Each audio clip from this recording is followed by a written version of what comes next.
The Children of the Oak Walker. Part 19 by random appellation 468.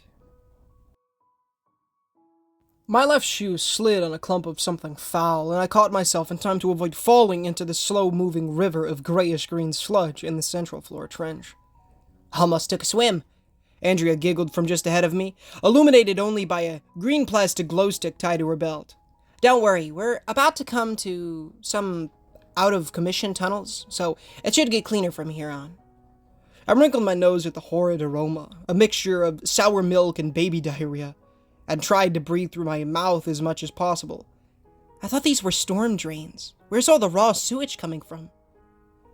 Black Oak got hit pretty bad once the mutants made their way north.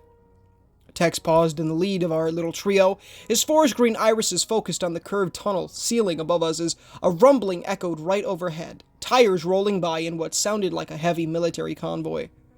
We had to clear out some of the poorer districts house by house. Those suburbs you saw driving in, they were all part of a hive at one point. Something moved in a branch tunnel off to my left. A subtle clatter like wood on cement, and the hairs not covered by the bandage on my neck stood on end. Hive of what? With her own plastic light taped to the stock of her rifle, Andrea scanned the dark and wary sweeps. Mailboxes. Both eyebrows bunched higher on my forehead. Come again? Even in the dark, she seemed to sense my dumbfounded stare, and Andrea coughed on the noxious fumes of our surroundings as we walked on. They move like crabs, with their innards in the box and their legs made from the wooden post. The females lay eggs in corpses they bury under the dirt, and once the babies are full grown, the creeps gnaw their way out. If they can't find a regular mailbox to inhabit, they grow a wooden one around themselves like a shell, and can even imitate paint colors on it to blend in. They're completely silent, almost indistinguishable from a normal mailbox, and coordinate like soldier ants when they're hungry. ELSAR had all of them torn up once they realized what was going on, but some escaped. So always watch your back in places like this. I shuddered and waved the cheap yellow pen light I'd been given at the inky blackness behind me, like a magical staff to ward off evil.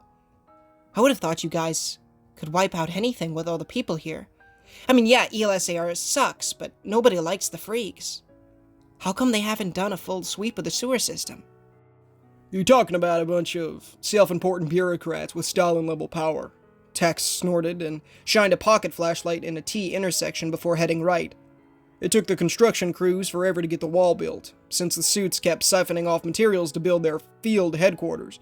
Of course, that meant the outskirts had to be evacuated and people moved into downtown, since the swarms never stopped coming. With close to 2,000 refugees flooding in from the surrounding countryside, there wasn't enough room to house everyone. So corporate ordered us to just dump people in warehouses, abandoned buildings, anywhere we could put them. Naturally, those places attracted mutants, and so we basically fed the bugs for days. Not to mention the hospitals got slammed with cholera because refugees were dumping their waste buckets down the storm drains. Andrea's shadow looked back at me in the dark, and the green aura of her glow stick shone on a somber expression. When my folks got sick, we couldn't get any antibiotics, since the medics were ordered to hold all life-saving drugs for wounded soldiers.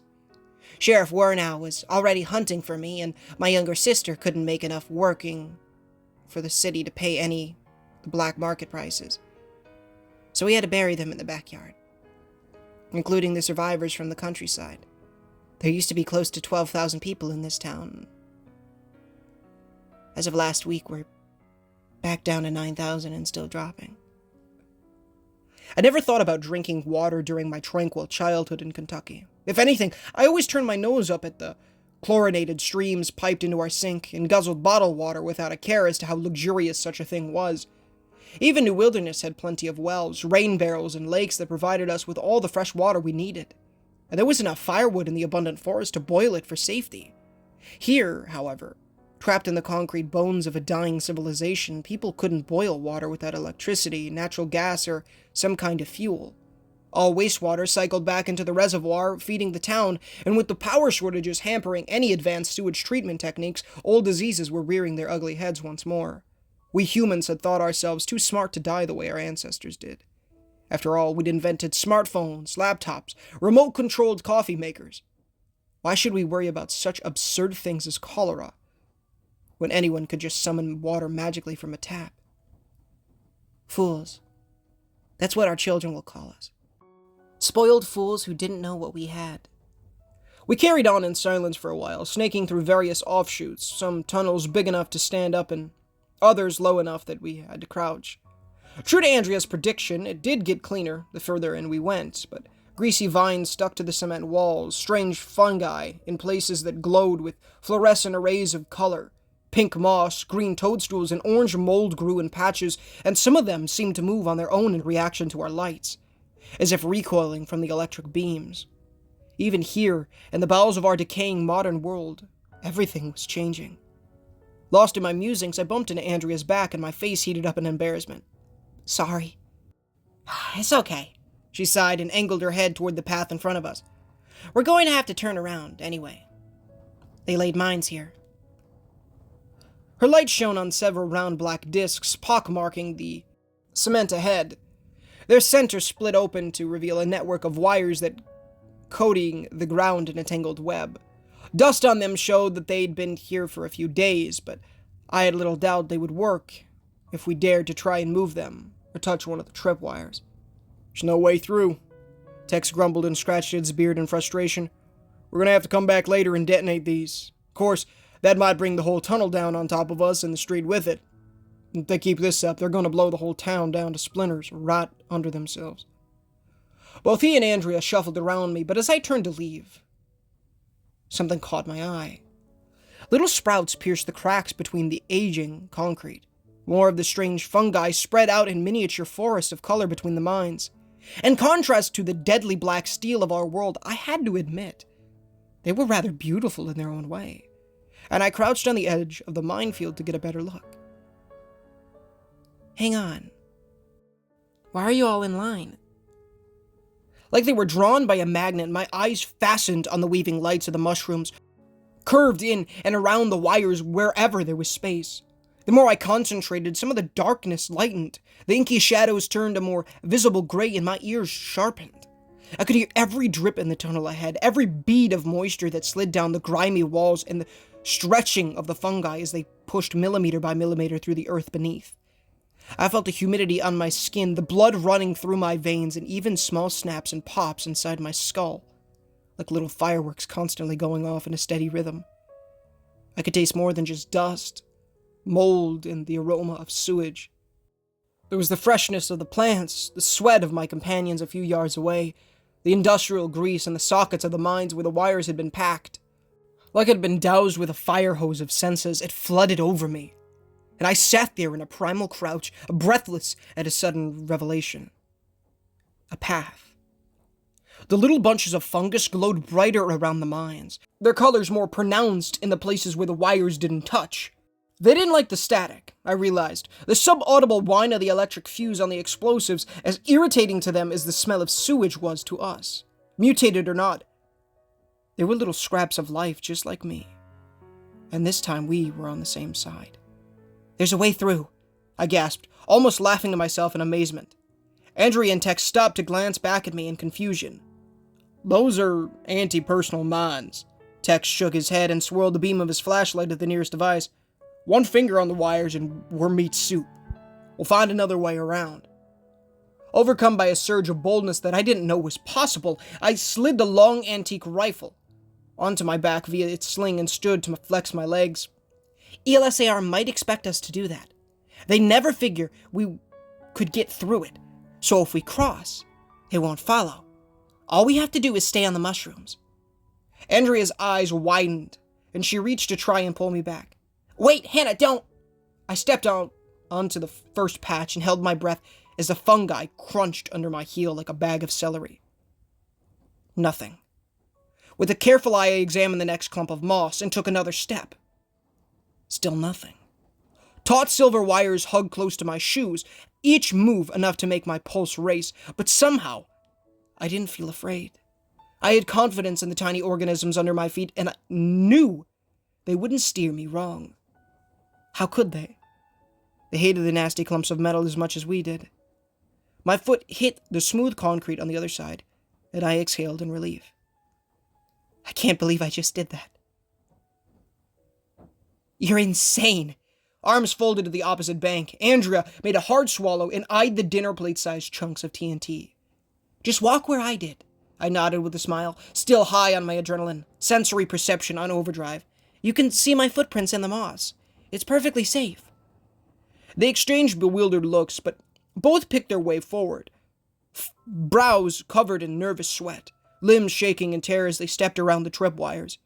Andrea made gagging sounds as the plants crushed under her shoes, and Tex kept eyeballing the mines with tense muscles working in his jaw. When at last he staggered onto the safe edge of cement beside Andrea and I, Tex wiped at his pale forehead with one uniform sleeve. How did you see that? At his question, my confidence dissolved.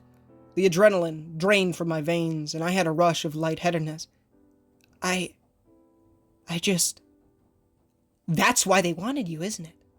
Andrea gaped, understanding in her blue irises, as she stared into my golden ones. You can sense all that stuff. The mutants, the plants, like special hearing or something. Or something. I shrugged with a sudden feeling as though I'd come to school naked and dropped both eyes to my shoes.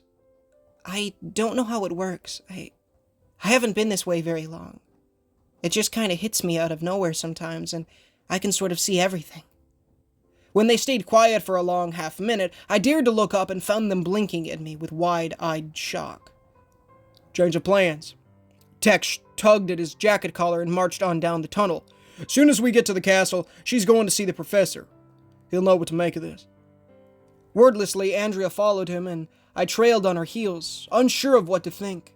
My new senses were still somewhat foreign to me, and this only reminded me that, in some ways, I wasn't fully human anymore.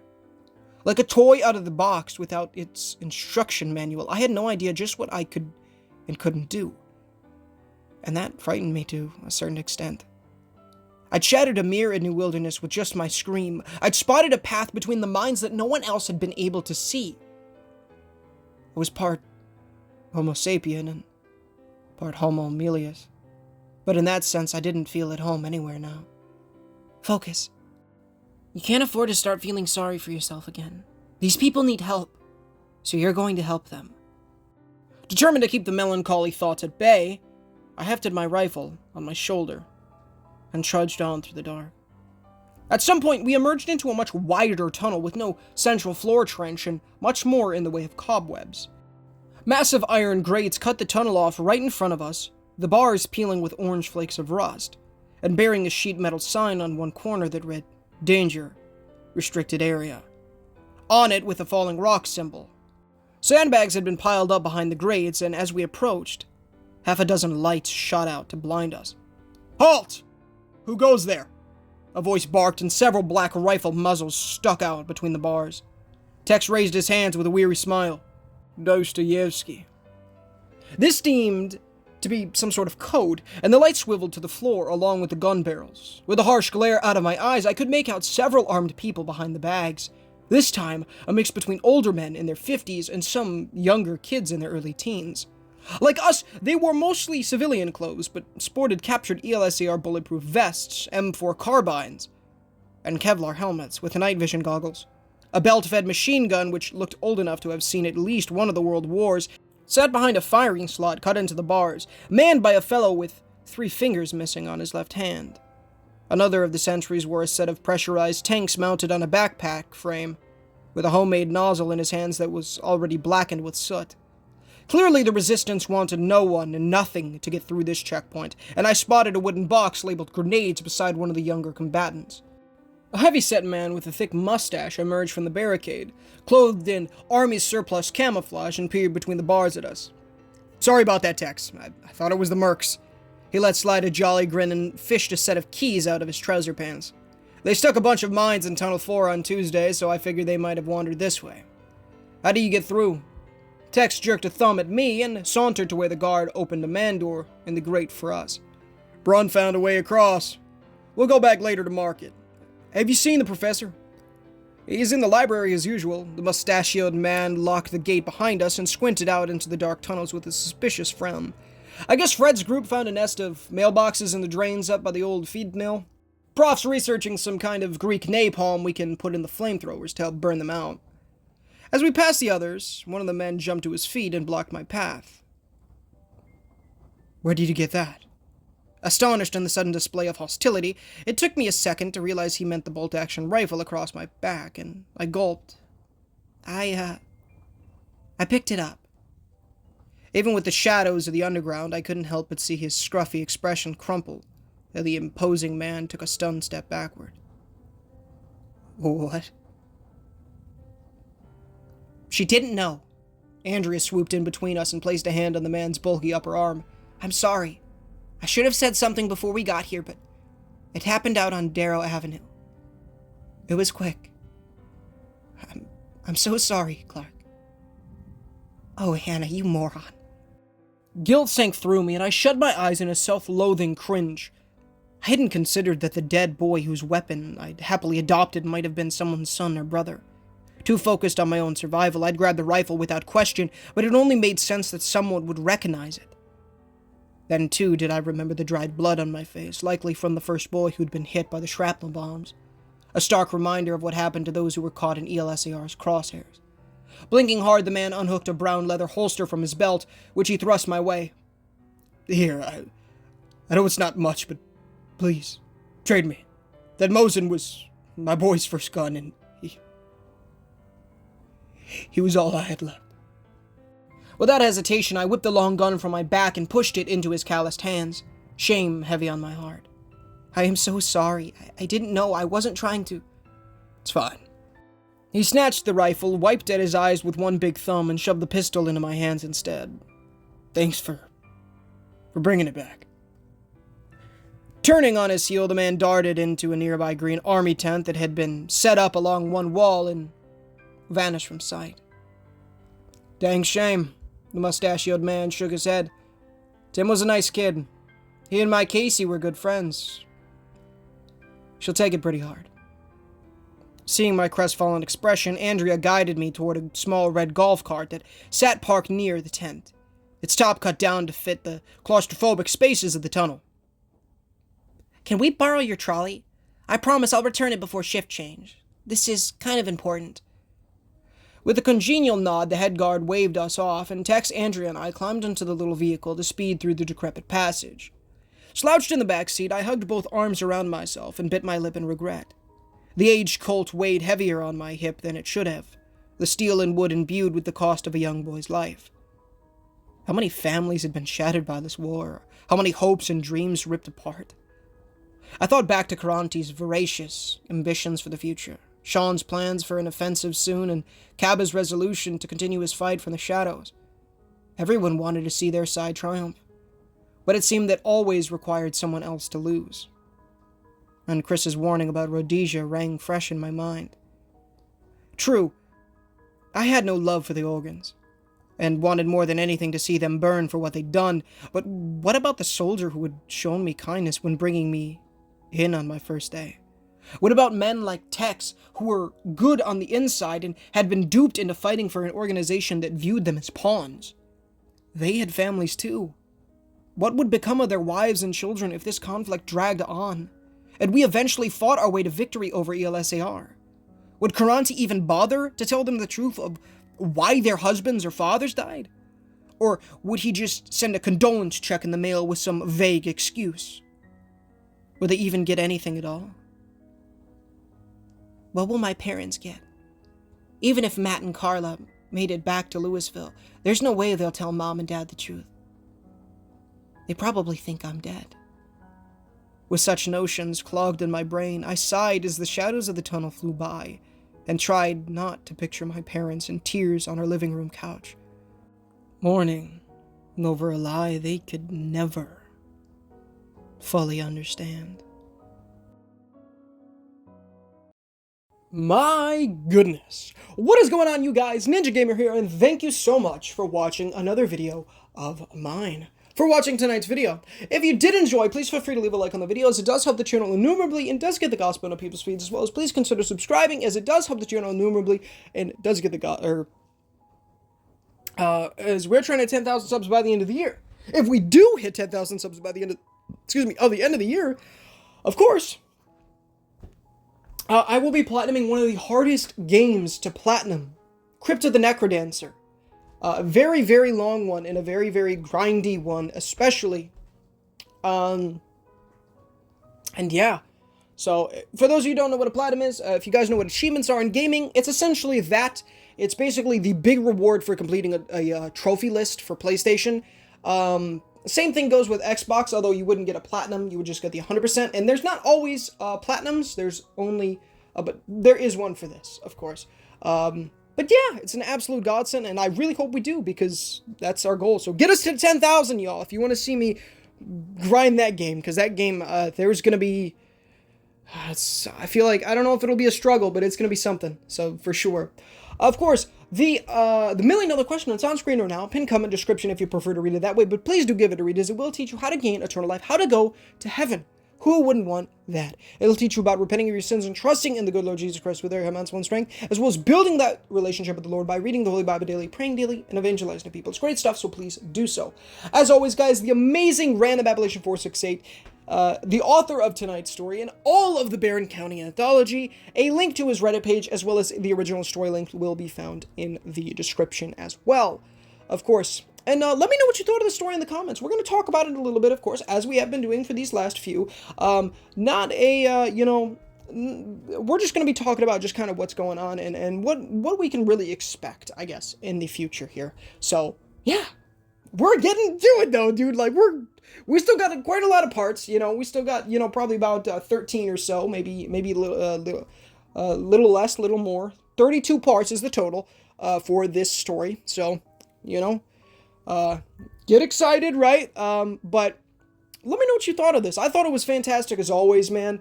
Hannah's got some freaking crazy abilities, which I can't wait to learn more about. I mean, it's going to be so awesome. And maybe this professor, whoever this character is, can maybe help her out here. I guess we'll have to see. I don't know, right? I don't read ahead on these, you know what I'm saying? I want to share the love with you guys. When it comes to these stories, and share the amazingness. It's very rare that I read ahead for a story, which I'm sure is probably not the norm for horror narrators, I would say. I'm sure they read all of them beforehand, but I don't. Very rarely, though. There's actually one coming up at some point soon that I have actually read ahead. When I was at a doctor's appointment, I was in the waiting room, waiting to get my blood drawn, and, well, I very simply, I was reading on there, and I was read a really cool story. It's just a standalone. But it's really good, and I believe the author gave me the go ahead for that one. So, and then we have another series coming up after this, which was very long overdue, because I told the guy a long time ago that I would narrate. So, I can't wait to get that one. That one is going to be amazing. I can't wait for that one. It sounds so cool. And I can't wait to narrate that one. It's going to be great. So stay tuned for that. But of course, we have this amazing one, the Barron County Anthology, one of my favorite stories I've ever narrated here on the channel. So stay tuned for that, of course. The amazing Mew, whose music I use in all of these videos, and whose, you'll find a link to his YouTube channel, as well as a link to all the music found in the description. Of course, if you would like to use his music for your videos, as he does allow most of his music to be used as long as credit is given to him, make sure the specific song that you would like to use specifically says, it'll say, free to use as long as credit is given. It should. The only one that I've ever seen that has said you can't use it specifically said, no, you cannot use this as long as credit is given. You cannot use it at all. And of course, so that's the case there. But if it does say free to use as long as credit is given, just pop a beautiful link to his YouTube channel in your description, as well as possibly the music. I more do that so that you guys can easily listen to the music in your free time, like I love to do. For those of you who don't know, I started guitar lessons yesterday, and I plan on, at least trying. I don't know. I'm going to ask my teacher about it, about how it would, really correlate, how we could, kind of come up with stuff for that, if it would be feasible to play Mew's music on guitar, because for some of you who don't know, obviously, most of his music is played on, well, I believe all of it is, at least the main parts of it anyways, are played on piano, which It's something I would also like to learn at some point as well. But when I was in Georgia, for those of you who don't know, I was using a piano app. I had a free trial for one, and I was doing pretty good on that motherfricker. So I don't know if I would get like in-person lessons for piano. Maybe I would, because honestly, it'd probably be better. You know, learning from a professional is often and definitely something I recommend, especially for guitar. You definitely want to do that. So it is, it's obviously not free, but that's just kind of, that's up to you, I suppose. But yeah, my brothers have a YouTube channel, to Mac Plush Videos, where they upload plush videos, of course, and they're uploading daily in 2021, or 2024, gosh, in 2024. If you would like to see me in something other than horror stories and video games, go check those out. They're fantastic. I recommend the 2021 videos and the South Park series, where I, of course, play Eric Cadman, folks. So please go check that out. It's such a great, channel, and it's amazing stuff. They've been doing it for such a long time, since like 2018, I believe, September. Similar to the time where I started my channel. Although that would have been, 4 years prior at that point, obviously, because we've almost been here on YouTube for a whole decade, which I really should be planning something. I guess I'll be in the works for that. We need to do something special. 10 years on YouTube is nothing to scoff at. So, yeah, we definitely need to come up with something here, and by we, I of course mean myself. So, yeah, there's that. The Lord will bless me with ideas too, so there's the we, I guess. But, yeah, so, great stuff. My youngest brother, Cole, wants to be a rapper, so I'm leaving a link to his YouTube channel and a SoundCloud for his music, so please go check that out. It's fantastic stuff. The Cole is his name, and it's amazing, so please, please, please, please go check that out. It's fantastic stuff. As always, The Barron County Anthology by Random Appellation 468 is a former stalker texted me this morning. She's Been Dead for a Year by Tiro 1000. Both beautiful, amazing playlists will be found in the description. Some of my favorite stories I've ever done here on the channel, and if you guys are truly enjoying The Children of the Oak Walker, which I know you guys are, because the views are showing that you guys just absolutely love this, and I'm so grateful that you guys are loving this series as much as I love narrating it for you. So thank you guys so much. Thank you, Lord, for that as well. It's been an absolute blessing to go on this journey here. So thank you so much for that. But of course, if you are enjoying it and you have yet to catch up with the entirety of the Barron County Anthology, The Children of the Oak Walker is everything before everything in the Barron County Anthology. So, if you have yet to catch up, be sure to do so, because you're going to know who certain these characters are. You're going to know more about these mailboxes that we were talking about, more about Andrea and Tex, and just all these awesome characters that we are bringing, or, that Random Appellation is bringing into the light here. These amazing characters. So, please catch up, as always. And of course, if you guys would like to read ahead, you don't want to wait for me to get these out, which is completely understandable. Trust me, it's an amazing story. I would not blame you. You can just go on Random Appellation 468's Reddit page, which of course is linked in the description, and you can easily find it there, and all the parts, the remaining parts. But of course, if you guys would like to, and you guys want to hear it in a narrated form, stay tuned, because those are coming out. So, stay tuned for those. They're going to keep going. The Lord will bless us with those amazing parts, and it's going to be great stuff, of course. So, yeah. Yeah. It's going to be awesome, as always. But, of course, as well as join the Discord, typically, I don't know, some people say you should say, Lord willing, because we're never promised today, obviously, or whatever, as the people say. I don't know. As long as the Lord sees fit, I suppose, right? We're gonna get him out, though, obviously. As long as I am breathing on this earth. May seem random that coming out of there. I don't know. I'm feeling like, I don't know, my OCD in our quotations here, my thing. Anyways, that's, you've seen that on the freaking channel before. It's ridiculous. But anyways, that's neither here nor there. The Discord, that's the more important thing. The Discord, a link will be always in the description, of course, and please join it, man. We are having so much fun over there. We're trying to build a great community and stuff like that. I want to do more but, I feel like, maybe, come on by. It'll be a great time. So, yeah.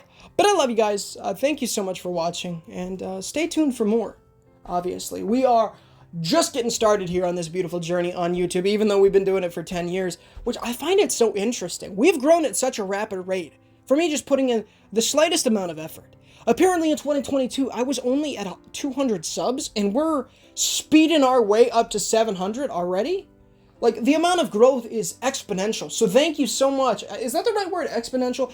It's an amazing amount of growth, so I can only thank you guys, and I can thank the Lord, of course, as well. So thank you guys, thank you, Lord. It's been such a great time doing this, and like I said, we're just getting started. So, I've been yapping, you know, for a while, so, I apologize for that, but, you know,